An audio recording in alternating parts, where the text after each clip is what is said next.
그러니까 이 유명한 대사가 있잖아요. 어? 공연을 봤어? 아, 못 봤는데요. 안 봤어요. 말을 하죠. 아니 키가 3m가 넘는 애들이 막 20m씩 점프를 하는데 우와. 아니 상상 생각해봐.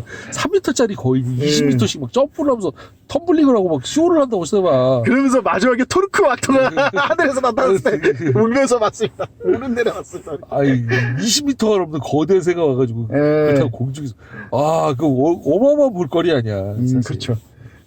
그 걔네들 이름이 뭡니까? 올 때 방탄복을 덕지덕 입고 와가지고 그다음부터 딱 영화 끝. 하여튼 재밌습니다. 자 그러면은 참 이거 앞으로 3, 4, 5가 어떤 식으로 나올지도 관심이 많겠네 이제. 예, 그러니까 일단은 저기 1년마다 개봉이고요. 아. 예. 그러면 잠깐 몇 년도야? 오늘이 이번에 지금 23년 같고요. 2024년, 2025년, 2026년. 아, 6년까지 개봉하는 거야? 예. 알겠습니다. 자, 그러면은. 그리고 이제 일단은 얘기한 것처럼 저 7억 달러가 들었는데 왜 그게 들었냐? 예. 얘기한 것처럼 어마어마한 세트를 짓고 그 다음에 이제 문제는 뭐냐면 나이가 들어가면서 캡처를 하게 되면 사이즈가 틀려지잖아요. 예. 그래가지고 한 번에 찍었다세요? 한 번에 다 필요한 것들은 다 캡처를 했대요. 그런데도 이제 스토리상 구멍이 난다든지 이런 건 재촬영을 해가지고 외울 생각이고 그래서 2022년 6월 달에 재촬영을 좀 더 진행을 했다고 하더라고요. 아, 그래요? 네. 오, 재밌네요. 그리고 이제 케이트 윈슬렛 있잖아요. 최고 기록을 가지고 있다고. 7분 40초인가? 시그니 뭔가 캔디스. 케이트 윈슬렛. 이게 역시 이제 그 해양부족 와이프로 나온 사람 케이트 윈슬렛. 아, 찾아보셨더니? 네. 7분. 이 넘는 그 잠수 기록을 그러면은 있어가지고. 해양부족 족장은 디카프리오인가요, 혹시? 아, 참고로 그 해양부족 족장은 네. 실제로 마오리 출신 배우. 아, 그래요? 썼다고 하더라고요. 그리고 아들로 나온 친구도 역시 마오리 출신. 디카프리오가 같이 나왔으면 아마 그냥 엄청나게 흥행에 도움이 됐을 것 같은데. 사실은 약간 저기랑 그 마오리 그쪽하고 네. 하와이가 좀 섞였어요. 보면. 아, 네. 하와이 디카프리오가? 아니 이게 하와이 문명 자체랑 좀 섞였어요. 거기서 이제 뜬금없이 포경사 족장 부인하고 족장하고 이거 더 이상 말하면 뭔지 아시죠? 그 유명한 타이타닉의 명장면 갑자기 그거 해버리면 사람들이 공항에 빠지서 이거다 해가지고 저거 어리 빠진 상태에 뒤통수를 딱 쳐가지고 하여튼 그 농담이고. 자 그러면은 이번 솔직히 그래서 이제 물의 길이 일단은 흥행을 했지 않습니까? 네. 예, 물론 이제 제작비를 건질거리하는 게 시대의 관심이. 흥행은 이미 다 따놓은 당상이고. 뭐 이미 지금 현재 700만이 넘었고요. 우리나라에서만. 예. 그걸 보면 뭐. 아니 나도 이번에 극장 갔는데 특히 이제 흥행을 안 할 수 없는 게 애들이 많이 오는 거예요. 아마 애들도 두세 번 보는 사람도 있을 것 같다. 그래서 지금 이미 700만이고 특수관은 다 차지했대요. 4DX나 뭐 3D 할 수 있는 IMAX관 같은 건 다 이미 다 도배를 했고. 예. 그래서 이게 흥행을 안 할 수가 없다 하는 얘기 많이 해요. 아니 그러니까 흥행이 문제가 아니라 원하는 만큼 흥행을 해가지고 제작비를 건지냐. 지금 이미 20억 달러라고 하던데요. 그래요 벌써? 와, 그래 제작비 다 건졌네. 네. 7억 달러 들어가지고. 근데 사실은 좀 망해도 상관없는 게 OTT를 해서 돈 벌려고 만든 거니까 이놈들이. 알겠습니다. 네. 그래서 어쨌든 중요한 게 이제 물 종족 애들하고 이렇게 했는데 이 제목이 사실은 좀 느낌이 사실 좀 있어요. 뭔데요? 웨이 오브 워터스잖아요. 웨이라는 게 길이란 뜻도 있지만 방법이란 뜻도 있고 여러 가지 사실 내포를 하고 있어요. 근데 이 웨이라는 단어가 길이잖아요.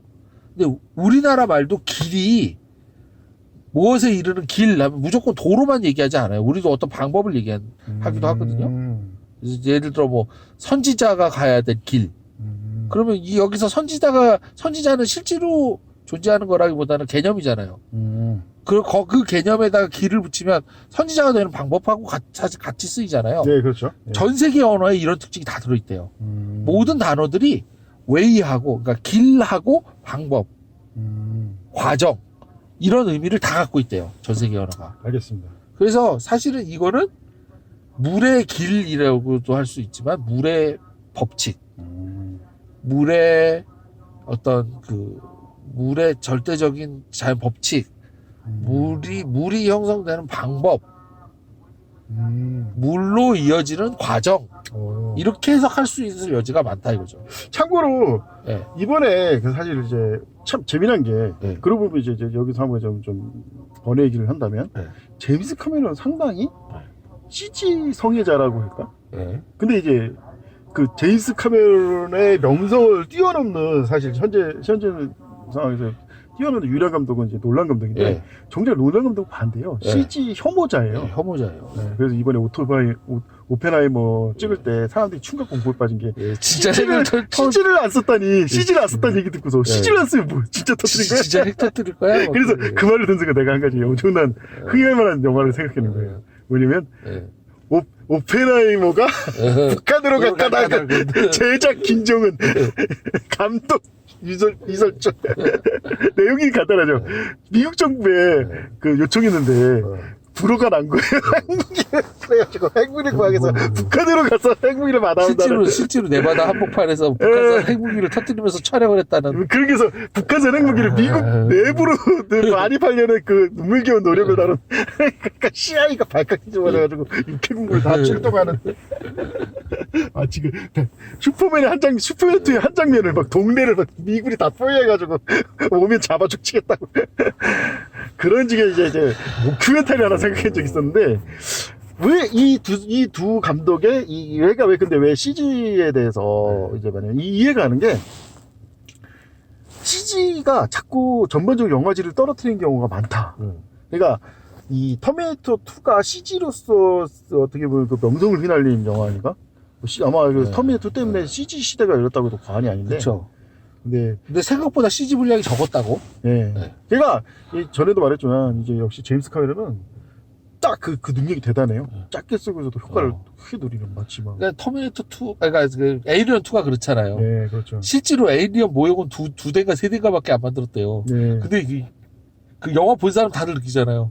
에이리언 수백 마리가 막 몰려온다고 생각하는데 네. 실제로 다 교묘하게 화면 편집으로 다 커버를 한 거예요. 진짜 그래가지고 한 번에 한 장면에 에일리언이 제일 많이 나는 건 3마리가 하는 네, 그렇죠. 그 어떤 장면이냐면 나도 기억하는데 그 기지에서 대기하고 있는데 에일리언이 기지를 쳐들어왔어요. 그래서 이놈들 다 죽여버리겠다 그래서 대기하고 있는데 이상하게 코어까지 레이더상으로 코어까지 왔는데 안 보이는 거야. 문짝을 뚫고 들어올 줄 알았더니 이상하다 했는데 갑자기 천장을 보더니 환풍기 딱 보니까 3마리가 동시에 앞에 아마 뒤에는 수십 마리겠지만 어둠 속에서 3마리가 딱 모습을 드러냈는데 난리가 나가지고 뒤로 자빠지면서 막 갈기면서 그냥. 근데 실제로 그 수백 마리라고 하는 것도 레이더의 점일 뿐이었잖아요. 네, 맞아요. 사실은 아까 말했던 딸랑 3마리 전부 동원해가지고 한 장면에 딱 촬영한 건데. 그러면서 그 다음에 이제 자동으로 총을 딱 설치해가지고 자동으로 땅땅 쏴가지고 엘리 팍 터져 죽는 장면 나오거든요. 네. 거기 수십 마리 나오는 것 같지만 네. 실제로 한 마리가 터지는 장면을 여러 각도로 찍은 다음에 그걸 교묘하게 교차 편집한 거예요. 아, 대단하네. 그리고 이제 그 에이리언 나타나는 것도 그림자로만 딱 나와요. 실제 물체가 안 나오고. 그 뭐지? 네. 제임스 카메론 이 감독 영화 인생사에서 가장 최악의 그 치욕이 뭐냐면 피아나트예요. 네. 근데 아는 사람도 아는데 그 다음 치욕이 뭐냐면 아십니까? 람보2라는 거. 네. 람보2의 대본을 네. 제임스 카메론이 썼다는 거예요. 네. 근데 이제 이게 람보2 실베스터 스탈론이 그걸 봤더니 싹 다 고쳤다고. 그래서 그 자기가 어떻게 고쳤는지 모르고 영화 보러 갔다가 깜짝 놀랐다가 아니 어떻게 내용을 이렇게까지 뜯어 고쳤었지? 근데 이거 엄청 의아한데 원래는 그 포로 구출하러 간 람보하고 그 포로 구출해서 또 가는 길에 이제 버디무비란 거야. 네. 농담 따기도 하고 대화도 하고 하면서 그런데 완전 액션물로 바뀌었어요. 아주 초액션물이죠 당시에 기준으로. 야 저도 지금 봐서 얘기지만 야 진짜 잘 만들었어 액션용으로는 람보2가. 뭐 이런 소문이 있었어요. 하도 인기가 좋아가지고 그 영화관 주위에 차가 막혔다는 소문이 들 정도로. 사실은 영향을 받았다고 보는 게 맞죠. 그 람보2의 영향을 받은 게 에이리언 2라고. 네 맞아요. 저도 그래서 그걸 좀 얘기해 준 게 이 시건이 오히려 그러니까 그래서 굴욕이라는 거죠. 그 대단한 명감독이 그 실베스터 스텔론의 그 영화적 감각에 굴복을 한 게 아닌가. 그래서 어떻게 자세히 보면 람보2의 오마주가 많아요. 어떤 영향이라고 할까? 실제로 시곤이고도 머리띠 두르잖아요. 네, 맞아요. 그 람보2의 그 머리띠 두른다고 했나? 머리띠 두르지. 아, 그런가? 아니, 그러니까 실제로 머리띠를 두른 것 같아. 애 이렇게 안고 있을 때 머리띠 두르지 않아요? 아, 약간 헷갈리네. 약간 헷갈리네. 예. 하여튼, 그 특히 이제 맨 마지막에 퀸 에어리랑 싸우잖아요. 그 건설 장비 가지고. 근데 사실은 그 람보에서도 람보 2에서 마지막에 그 뭐냐 계속 총격전에서 나중에 헬기로 싸우잖아요. 내가 보기엔 뭔가 그것도 덩치 큰 헬기라. 그래서 자, 얘기한 것처럼 그걸 그 알을 태워버리니까 원래는 퀸이 얘가 그냥 지나가도록 놔두고 원래 그럴 생각이었대요. 원래는 그러니까 시나리오상 그랬대. 그런데 퀸이 원래 자기 모습을 드러내면 안 되잖아요. 여태까지 일반 에일리언만 봤지 알하고 퀸을 본 적이 없어요. 근데 그때 왜 퀸이 등장을 했냐? 알을 불로 태우니까 모성애가 발동해가지고 그래도 열받아서 탁 따르는데 얘도 애를 하나 옆구리 끼고 있잖아요. 그러니까 모성애의 거대한 충돌 이걸로 상당히 막 많은 토론이 이루어졌어요 사실. 그랬었군요. 람보 2는 남성성의 완전 그 상징인데 남성성의 충돌이라고 해야 되나? 얘는 거대한 모성애의 충돌.